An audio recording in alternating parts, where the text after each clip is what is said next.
Tinatanggap ni dating Senator Francis Tolentino ang ipinataw na parusa ng China na pagbawalan siyang pumasok sa Chinese mainland, Hong Kong at Macau. Sinabi ng Chinese Foreign Ministry spokesperson na may ilang politiko sa Pilipinas na kontra sa China na naglalabas nila ng malisyosong pahayag at aksyon sa mga isyu na konektado sa China na nakapipinsala sa naturang bansa at relasyon nito sa Pilipinas.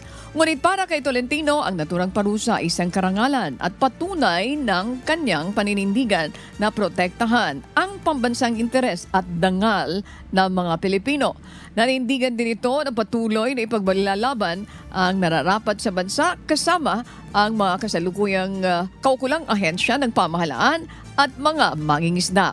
Walang dayuhang puwersaan niya ang makakapagpatahimik o makakapagbawas sa kanyang determinasyon, ipaglaban ang soberenya ng Pilipinas at ipagmalaki nito na siya ay Pilipino.